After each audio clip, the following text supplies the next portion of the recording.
Snowmastodon site.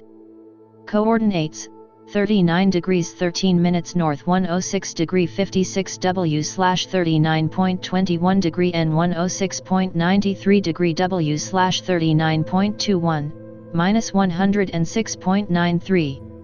The Snowmastodon site, also known as the Ziegler Reservoir fossil site, is the location of an important Ice Age fossil excavation near Snowmass Village, Colorado. Fossils were first discovered on October 14, 2010 during the construction of a 5-hectare reservoir to supply Snowmass Village with water. Over the subsequent weeks, after an agreement had been reached to allow paleontological excavation, crews from the Denver Museum of Nature and Science and the U.S. Geological Survey worked along with the construction crews as more fossil material was uncovered. The site closed for 5 months over the winter, reopening May 15, 2011.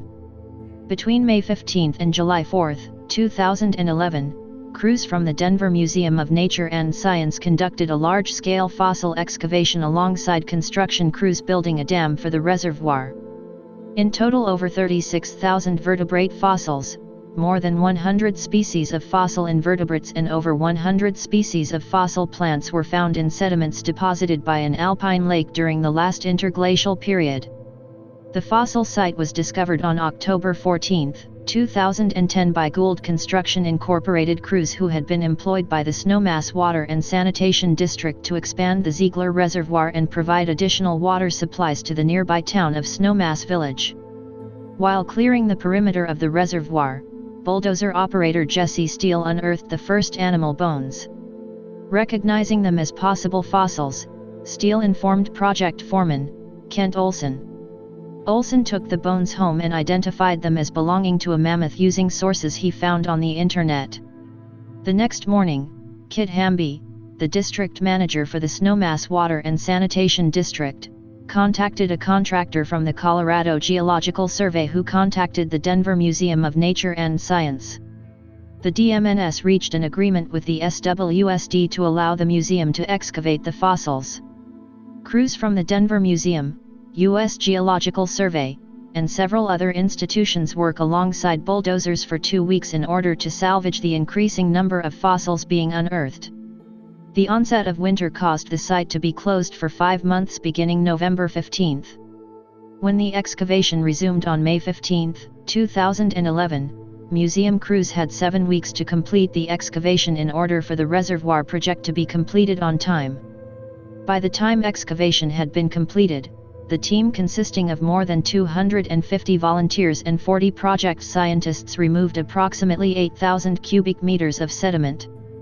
Thousands of fossils were collected along with stratigraphic, geochronologic, palynologic, paleoentomologic, and paleobotanic data that was subsequently used to reconstruct the palea ecosystem at ancient Lake Ziegler.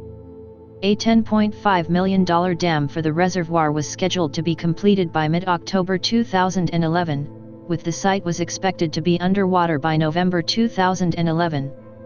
For that reason, any paleontological excavation had to be done quickly.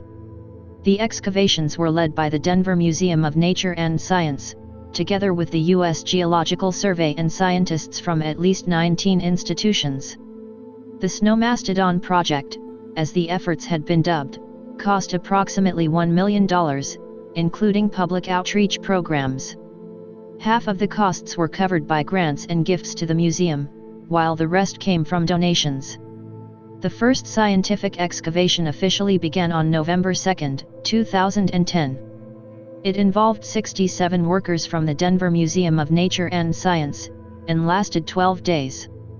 Preliminary efforts concluded on November 14, 2010 when the arrival of winter prevented any further excavation.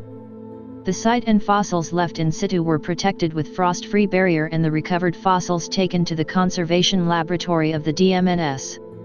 More than 600 bones and 130 plant, rock, and invertebrate samples were recovered, including the first mastodon skull ever recovered in Colorado and the first remains of a Jefferson's ground sloth to be found in the state.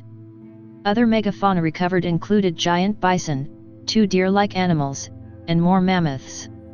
Excavations resumed during spring of 2011, from May 15 to July 4.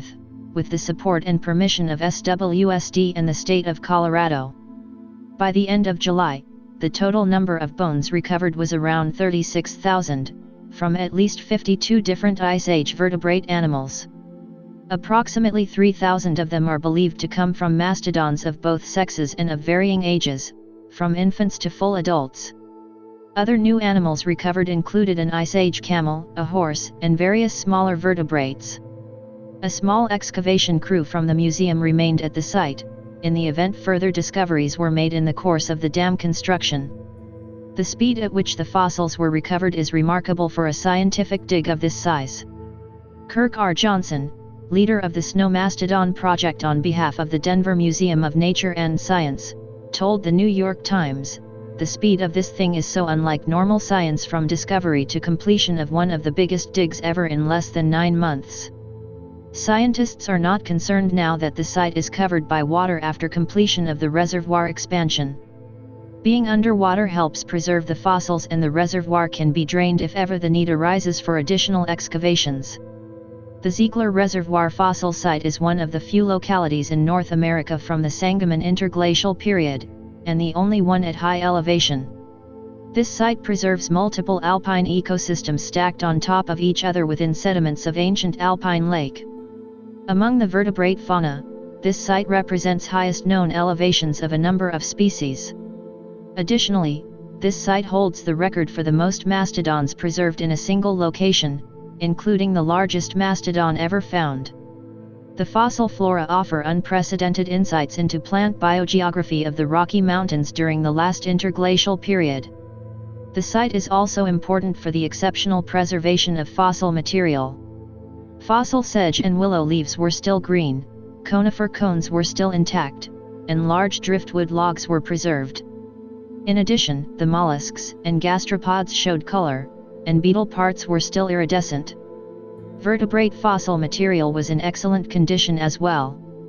The National Geographic Society, which donated a $55,000 grant to the project, featured the site in the National Geographic magazine. The science television series Nova broadcast an episode about the site in February 2012. The Ziegler Reservoir occupies an unusual geologic setting on top of a ridge 2,705 m above sea level. The lake basin was formed when a glacier flowing down Snowmass Creek Valley became thick enough to overtop the adjacent ridgeline.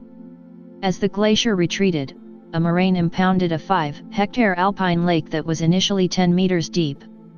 Over time, the lake filled in with wind-blown sediments until it became a marshland and ultimately an alpine meadow. After Doug Ziegler and his family purchased the land that now contains the Ziegler Reservoir, they commissioned the construction of a small earthen dam in 1961 to block the meadow drainage and form a shallow, private lake that persisted until the Snowmass Water and Sanitation District bought the water rights in 2010. Several dating techniques were employed in order to determine the age of the ancient lake sediments.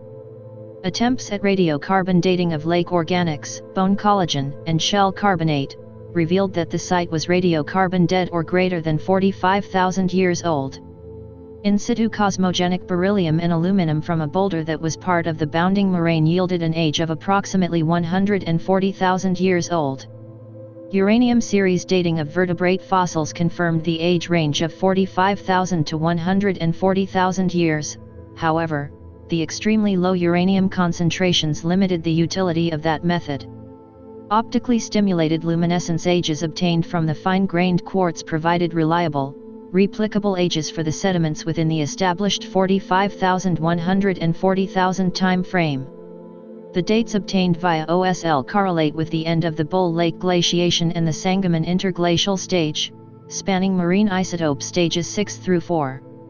Over 36,000 bones and teeth belonging to 52 taxa of macro and microvertebrates were uncovered during the construction of Ziegler Reservoir.